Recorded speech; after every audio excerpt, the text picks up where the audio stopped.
설교를 시작하기에 앞서서 재미있는 상상 한 가지를 해보고 말씀을 계속해서 진행을 해보고자 합니다. 현재 대구 광역시 인구수가 235만 명이 조금 넘는다고 합니다. 한번 생각해 보십시오. 235만 명의 이 대구 인구가 하루아침에 흔적도 없이 대구를 떠난다면 이 대구 땅이 어떨 것 같습니까? 아침부터 상상해라 해서 싫으시죠? 아마 이 대구 땅이 아주 적막하고 도대체 이게 무슨 일인가 싶은 어떤 그런 생각이 드실 것입니다. 길에 차가 없고 아파트마다 사람이 없고 길거리에 사람이 다니지 않는, 사람뿐만 아니라 키우고 있는 강아지나 고양이들도 다 흔적도 없이 사라지는 그런 일들을 경험한다면 어떠실 것 같습니까? 우리는 마치 이런 일들이 상상 속에서나 일어날 일이라고 생각을 하지만, 그러나 실제 이스라엘의 역사 속에서 이러한 일들은 일어났습니다. 이스라엘 민족은 그 출애굽 당시에 하루도 채 안 되어서 그들은 자신이 수백 년 동안 살았던 그 땅을 떠나서, 그것도 하루아침에 떠나서 그들의 삶의 자리를 옮기는 그런 일들을 성경은 증언하고 있습니다. 성도님들께서는 출애굽 사건을 생각하시면 어떤 사건이 가장 놀랍고 또한 기억에 남으십니까? 대부분의 어떤 신자들은 아마 출애굽 사건을 생각을 하실 것입니다. 곧 애굽에서 홍해가 갈라지는 사건이죠. 그 일들을 우리는 아주 그 출애굽 사건의 핵심으로 생각하면서 또한 그 역사가 가장 놀라운 역사라고 생각합니다. 그러나 저 개인적으로는 홍수 사건을 가장 놀라운 기적의 사건으로는 여기지 않습니다. 그 이유는 그 홍수 사건은 하나님께서 하신 그 구원의 사건이고, 제가 더 놀라운 것은 어떻게 이스라엘 민족이 수백 년 동안 살았던 그 장소를, 그 삶의 자리를 두고 하루아침에 다른 곳으로 옮길 수 있을까 하는 이 일이 저는 개인적으로 더 놀랍습니다. 저만 놀란 것 같습니다. 그렇죠? 한번 제안을 드리고 싶습니다. 저를 따라서 대구에서 떠나서 저 강원도 속초로 가시겠습니까? 이렇게 제가 제안을 드리면 저 목사가 정신이 나갔구나 라고 아마 생각하실 수도 있을 것입니다.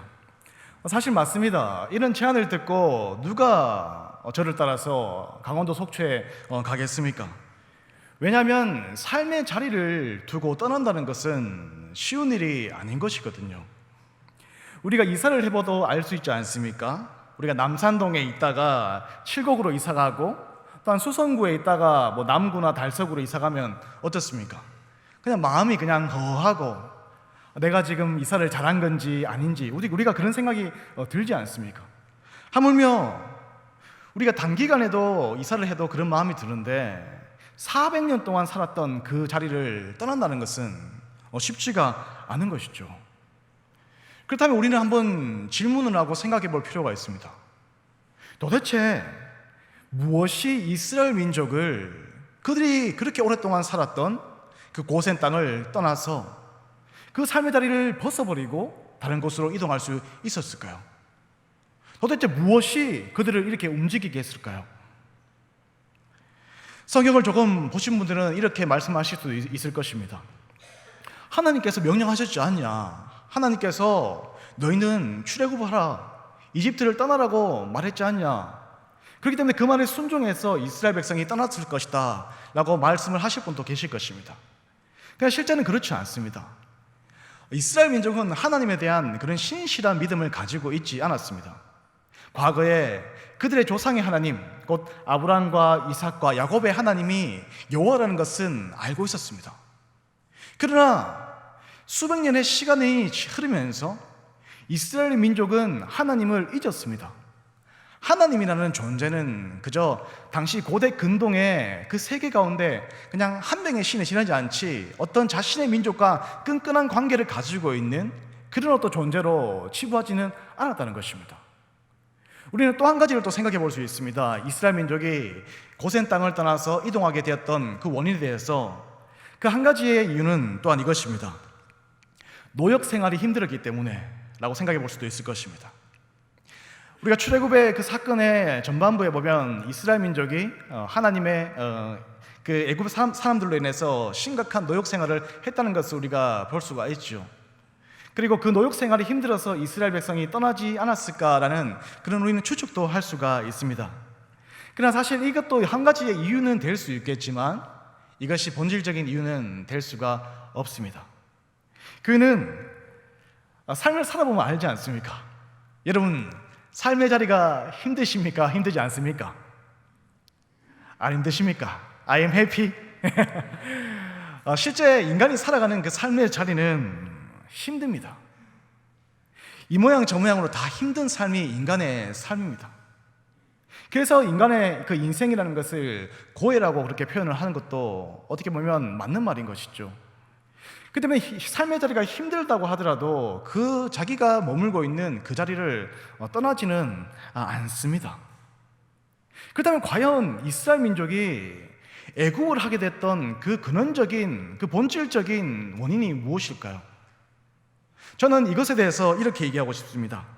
이스라엘 민족이 자신들이 살았던 그 수백 년의 삶의 자리를 벗어버리고 그들이 출애굽을 할 수 있었던 그 원동력은 바로 가나안 땅에 대한 열망이라고 하고 싶습니다. 다시 한 번 더 말씀드립니다. 가나안 땅에 대한 열망. 하나님은 모세를 보내시면서 이렇게 말씀하셨습니다. 모세야, 가서 내 백성을 구원해.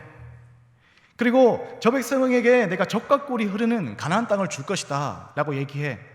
모세는 그 말을 받고 이제 이스라엘 민족에게 가서 그 말을 그대로 전합니다. 근데 그 가나안 땅을 아주 멋지게 표현합니다. 어떻게 표현하냐면 이렇게 표현합니다. 가나안 땅은 물이 넘쳐서 너희들이 수고하고 씨 뿌리거나 심지 않고도 열매를 풍성하게 수확할 수 있는 그런 풍요롭고 아름다운 땅이다 라고 이렇게 모세가 이스라엘 민족에게 전하게 되는 것이죠. 어떻습니까? 이스라엘 민족의 입장에서 생각해 보면 이 모세의 말이 어떻게 느껴지겠습니까? 솔깃하지 않겠습니까? 마치 이곳에 투자해, 그럼 너 대박 날 거야 라는 어떤 얘기보다 더 솔깃한 얘기일 수가 있을 것입니다. 이런 모세의 어떤 메시지는 삽시간 이스라엘 민족에 전반적으로 퍼졌을 것이고, 이스라엘 민족 안에는 어떤 알 수 없는 그 가나안에 대한 열망이 그들 안에 퍼지게 되었던 것입니다. 한 번 더 조건을 걸어보겠습니다. 아침부터 조건을 많이 걸죠? 네. 제가 아무런 조건 없이 여러분에게 저를 따라 나서라고 한다면 여러분은 아마 아무도 저와 함께 가지 않으실 것입니다. 저는 이것을 확신합니다. 근데 이런 조건을 한번 걸어보겠습니다. 요즘 경기가 참 힘든데 먹고 살기 참 힘듭니다. 그런데 제가 여러분에게 하루에 딱 2시간만 일을 시키겠습니다. 근데 제가 월급을 1,000만 원 드리겠습니다. 그러면 저를 따라 나서시겠습니까? 아멘. 좋습니다. 믿음이 참 좋으십니다. 저는 남산교회가 좀 수준이 있어서 1,000만 원으로 유혹이 안 될까 생각해서 2,000만 원까지 제가 적어놨었거든요. 아마 이런 어떤 제안을 하면 상당히 솔깃하다고 생각이 드실 것입니다. 우리가 신앙을 처음 가진 사람들을 보면 초신자들이 있지 않습니까? 그들이 교회에 처음 나오면 하나님을 믿으면 막연히 잘 된다는 그런 신앙이 밑바닥에 깔려 있습니다. 곧 하나님을 믿으면 내 삶의 형편이 좋아질 것이라는 그런 막연한 기대 심리인 것이죠. 그러나 신앙의 연수가 1년, 2년, 3년, 4년, 이렇게 5년 지나다 보면 그런 막연한 신앙이 깨어지게 됩니다. 그리고 알게 되는 것이 있죠. 하나님을 믿는다고 해서 삶의 형편이 꼭 좋아지는 것은 아니구나 라는 것을 깨닫게 됩니다. 이런 깨달음은 이스라엘 민족도 동일했습니다. 그들은 막연히 그 풍요의 땅, 아름다운 땅인 그 가나안을 생각하고 그것을 꿈꾸고 그들은 출애굽을 했지만 실제 그들에게 주어진 땅은 그들이 생각하는 것처럼 심지도 않고 물을 주지도 않아도 풍족하게 거둘 수 있는 그런 땅은 그들에게 없었습니다. 실제 훗날에 그들이 가나안 땅에 들어가더라도 그 가나안 땅은 그들에게 거저주는 땅이 아니라 그 가나안 땅에 들어가기 위해서 치열하게 전쟁을 해야 되고 목숨을 거는 어떤 그런 전쟁을 해야지만 쟁취할 수 있는 땅이었고, 그리고 실제 그 가나안 땅에 아주 일부분만 비옥한 땅이었지 대부분의 땅들은 척박한 땅이었습니다. 그리고 더 재밌는 것은 뭐냐면 그들이 실제 출애굽을 해서 내몰린 땅은 가나안이 아니었죠. 우리가 잘 알고 있는 광야였습니다. 광야라는 땅이 어떤 땅입니까? 광야는 애굽보다도 더 살기 힘든 땅입니다. 애굽에서는 조금 하루에 노동을 하면 그들은 고기도 얻을 수 있었고 빵도 얻을 수 있었고 뭐 부추와 마늘을 가지고 어느 정도의 삶을 영위할 수 있었습니다. 그러나 가나안의 생활은 그렇지 않은 것입니다. 가나안은 철저하게 생존에 내몰린 장소가 가나안입니다. 어떻게 보면 끊임없이 내가 어떻게 먹고 살 수 있을까? 더 애굽보다 더 고민해야 되는 땅이 바로 광야인 것입니다. 오늘 내가 아침을 먹었다면 내가 과연 점심을 먹을 수 있을까? 내가 오늘 밥을 먹었다면 내일 먹을 수 있을까? 내일은 과연 어디서 잠을 잘 수 있을까? 이렇게 끊임없이 생존에 대해서 고민할 수밖에 없는 땅이 바로 가나안 땅이었습니다. 근데 이스라엘 민족은 단 한 번도 광야에 가기 위해서, 광야에 머물기 위해서 그들은 출애굽을 한 것이 아니었습니다. 그들은 가나안을 원해서 출애굽을 한 것이지 한 번도 광야를 원한 적은 없었다는 것입니다. 그럼에도 불구하고 이스라엘 민족이 위대하다고 할 수 있는 것은 그들은 그 척박한 땅, 그 내몰린 그 광야의 땅에서 어떻게든지 생존해보고자 노력을 했습니다. 지나가는 상인이 있으면 자신이 가지고 있는 그 재물들을 팔아가지고 어떻게든지 필요한 것들, 쓸 것들을 마련하고자 노력했고, 끊임없이 애굽으로 돌아가고 싶은 마음도 있었습니다. 아이고, 애굽의 삶이 더 좋았는데 내가 지금 하나님 말씀을 듣고 출애굽을 해가지고 내가 지금 이 모양 이 꼴이다는 그런 후회도 했습니다. 그럼에도 불구하고 그들은 애굽으로 돌아가지 않았고, 또한 그곳에서 척박한 땅에서 우물도 파서 어떻게든지 생존해 보고자 노력을 했습니다. 그렇게 노력하면 그들의 삶의 형편이 좋아져야 되는 것이 아니겠습니까? 그러나 그들의 삶의 형편은 날이 갈수록 좋아지지 않았습니다. 늘 생존에 내몰려 있는 현실이 바로 이스라엘 민족의 현실이었습니다. 왜 하나님은 이스라엘 민족을 광야로 내모셨을까요? 우리 그리스도인의 삶의 자리는 과연 저 이스라엘 민족과 다를까요? 어쩜 우리 또한 하나님을 믿고 주 예수 그리스도로부터 그 구원의 감격을 받았음에도 불구하고 우리 또한 막연한 가난에 대한 그런 상상 속에서 우리는 신앙생활을 할지도 모르겠습니다. 언젠가는 하나님이 내 형편을 좋게 주실 거야. 언젠가는 내가 저 33평 아파트를 살 수 있을 것이야. 내 인생이 탄탄대로가 펼쳐질 수 있을 것이다. 이런 어떤 생각 속에서 우리는 신앙생활을 할지도 모릅니다. 그러나 그런 어떤 신앙의 생각들은, 막연한 생각들은 신앙의 여정을 걷다 보면 산산조각 나게 됩니다. 그 이유는 주님께서 우리가 만약 예수님을 당신은 나의 구주이십니다라고 고백을 한다면 주님은 그때로부터 우리의 삶을 저 풍요의 땅인 가나안으로 몰아가는 것이 아니라 저 척박하고 생존에 내몰리는 저 광야로 주님은 우리의 삶을 몰아가시기 때문입니다. 사랑하는 성도님들, 한 번쯤 주님의 말씀에 정면으로 서보신 적이 있으십니까? 우리는 주님의 말씀을 정면으로 맞닥뜨리면 심각한 갈등이 옵니다. 그 이유는 주님은 이 자본주의 사회, 이 물질주의 사회에서 우리에게 말씀하십니다. 너희는 물질의 노예가 되지 마. 끊임없이 성공을 향해서 노력해야 되는 이 성공주의 사회에서 주님은 우리에게 말씀하십니다. 너희는 성공을 위하지 말고 너희는 저 낮은 곳으로 너희 마음과 너희 삶의 자리를 옮겨가라고 말씀하십니다. 주님의 이런 말씀을 정면으로 받아들이면 우리는 그때 느끼는 것은 생존에 대한 위험입니다. 과연 괜찮을까? 주님의 말씀을 따라서 살면은 과연 괜찮을까? 혹시나 이 물질주의와 이 성공주의 사회에서 내 삶이 도태되거나 내 삶이 희생되어 버리는 것은 아닌가? 라는 어떤 그런 두려움을 느끼게 되는 것입니다. 그때 우리는 알게 됩니다. 내가 예수를 믿을수록 내 삶의 자리는 저 풍요의 땅인 가나안이 아니라 내 삶의 자리는 광야라는 것을 우리는 그때서야 충만하게 경험을 하게 되는 것입니다. 사랑하는 성도님들, 우리의 삶의 자리가 어디인지에 대한 우리는 명확한 인식을 가지고 살아가야 됩니다. 그리스도인의 삶의 자리는 애굽이 아닙니다. 애굽은 어떻게 보면 세속 사회라고 할 수가 있죠. 하나님은 자신을 믿는 백성을 그 세속 사회 가운데 두지 않으십니다. 하루아침에 그들을 광야로 내모십니다. 이것은 비단 이스라엘 민족뿐만 아니라 우리가 알고 존경하는 수많은 믿음의 사람들, 특별히 아브라함의 모습 속에서도 우리는 볼 수 있지 않습니까?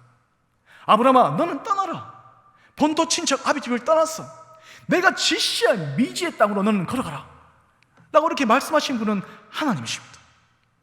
또한 우리 그리스도인이 머물러야 될 삶의 자리는 저 미지의 땅인 가나안도 아닙니다. 우리는 신앙을 걸어가면서 단순히 저 미지의 땅인 풍요의 땅인 가나안을 열망해서도 안 됩니다.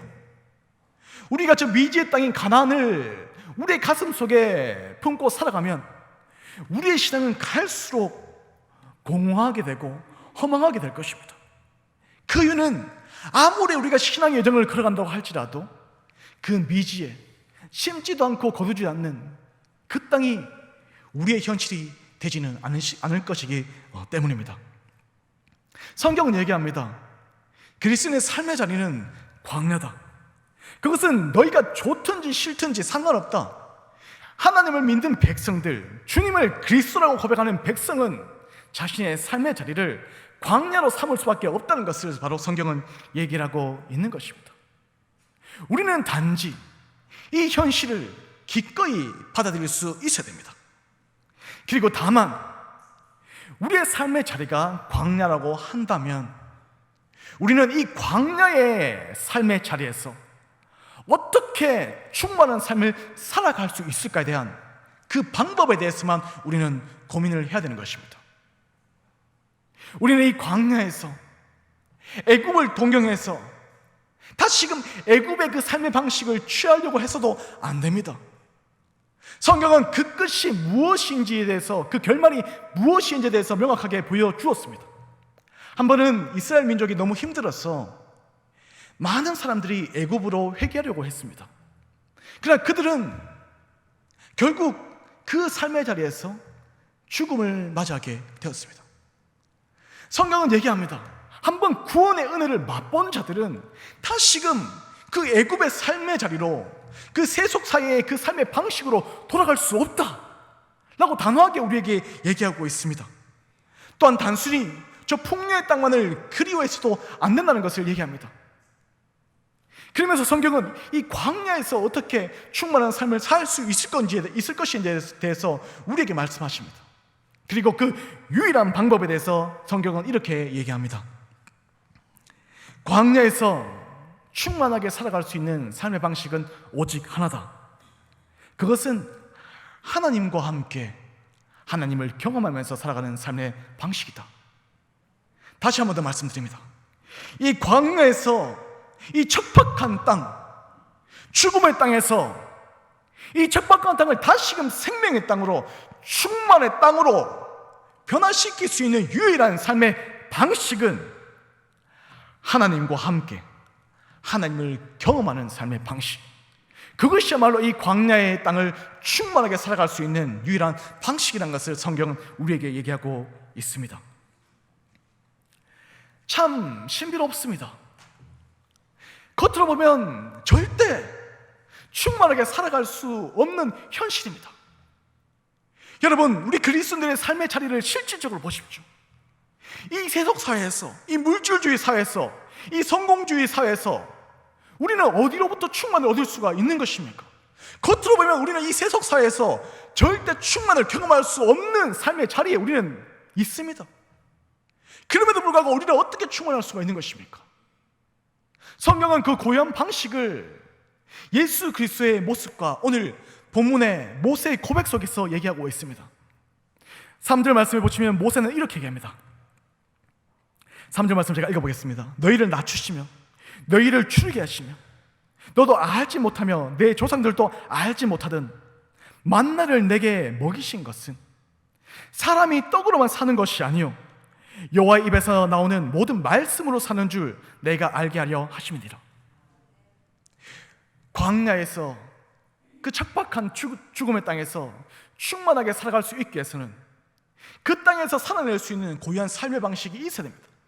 모세는 그것을 사람은 떡으로만 사는 것이 아니요 하나님의 말씀으로 사는 것이다는 그런 살아있는 체험을 해야지만 그때로부터 우리는 이 광야에서 충만한 삶을 살 수 있다는 것을 바로 모세는 우리에게 얘기하고 있는 것입니다. 이 말씀은 훗날 주님께서 광야에서 시험을 받았을 때 주님께서 동일하게 이 모세의 이 고백을 동일하게 취하셔서 제자들에게 말씀을 하셨죠. 주님은 여기서 두 가지를 더 덧붙였습니다. 주님은 첫 번째는 사람은 떡으로만 사는 것이 아니야, 하나님의 말씀으로 사는 것이야. 그 산 경험을 해봐야 돼. 사람은 단순히 좋은 직장을 잡고 돈을 많이 축적하고 좋은 아파트를 가기 위해서 끊임없이 노력하고 이 사회에서 성공을 하기 위해서 그것을 취하기 위해서 살아가는 삶의 방식이 아니라 어쩜 우리의 삶의 형편에 실질적으로 어떤 도움도 주지 못할지라도 그 진리의 말씀이 내 존재 안에 스며들어서 그 진리가 내 삶이 되는 그 현실을 경험하는 것, 그것으로부터 사람들은 충만하게 살 수 있다는 것을 바로 주님은 말씀을 하는 것입니다. 또 한 가지, 주 너희 하나님을 시험하지 말라. 세상에 수많은 문제들, 역경들, 고난들이 있을지라도 주님을 시험하고 주님에게 낙심하고 그렇게 살아갈 것이 아니라 신실하게 하나님을 바라보는 그런 삶을 살아보는 것, 더 나아가서 이 세속 사회에 굴복해서 살아가는 것이 아니라 오직 주 너희 하나님만을 경배하면서 살아가는 그 삶, 이 세 가지의 놀라운 삶의 방식 속에서 광야는 척박한 땅이 아니라 충만하고 생명력 있는 땅으로 변할 수 있다는 것을 바로 주님은 우리에게 말씀을 하시는 것입니다. 사랑하는 성도님들, 가나안이라는 것은 실제 어떤 실제적인 땅을 성경은 얘기하는 것이 아닙니다.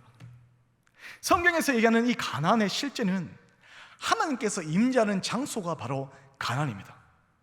비록 우리의 삶의 자리가 힘들고 답답하고 절망스러울지라도 그럼에도 불구하고 하나님께서 우리의 삶 가운데 함께 하시고 우리가 하나님의 함께 하심을 경험할 수 있다면 그 땅은 더 이상 절망의 땅, 근심의 땅이 아니라 바로 가나안이 될 수 있다는 것을 바로 성경은 우리에게 얘기하는 것입니다. 사랑하는 성도님들의 삶을 축복합니다. 여러분의 삶의 자리가 어떠한 자리에 내몰려 있는지 저는 알 수 없습니다. 그러나 여러분은 예수 그리스도를 주님으로 고백하셨습니다. 그 고백으로부터 여러분의 삶의 자리는 광야입니다.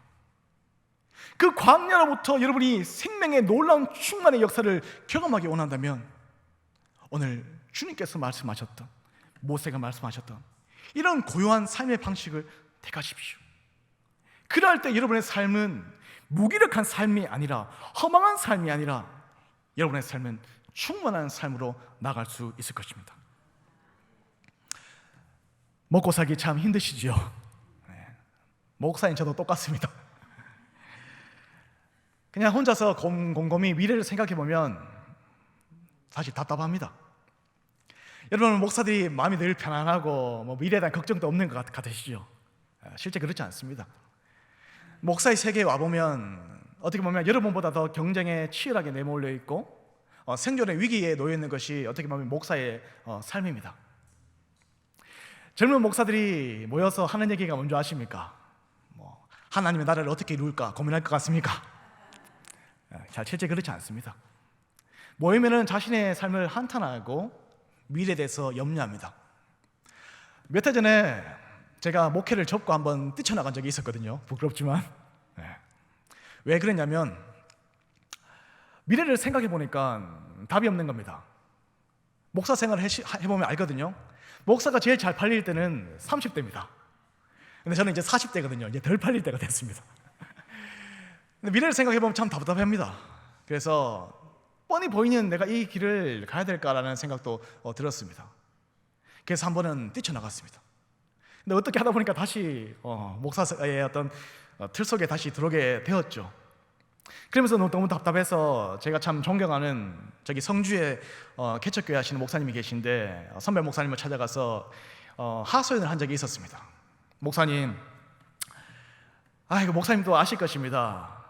우리 형편이 미래가 좋지 않습니다.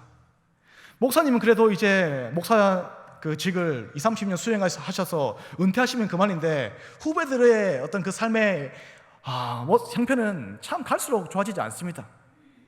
이거 어떻게 해야 됩니까?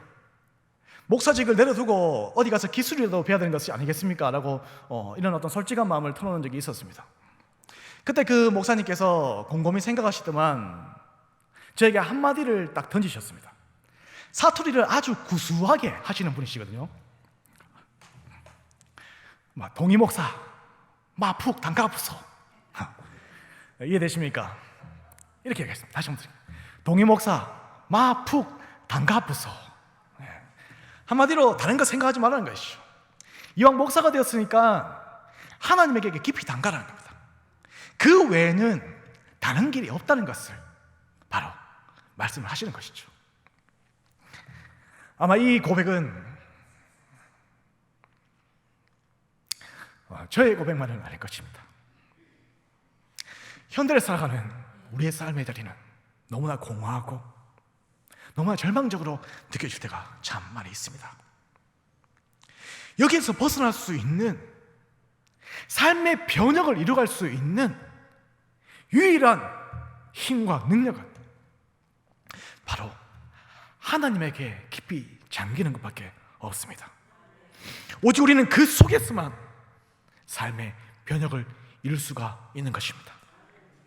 이런 놀라운 삶이 여러분과 제 안에 충만하게 이루어지길 주님의 이름으로 간절히 축원합니다. 기도하겠습니다.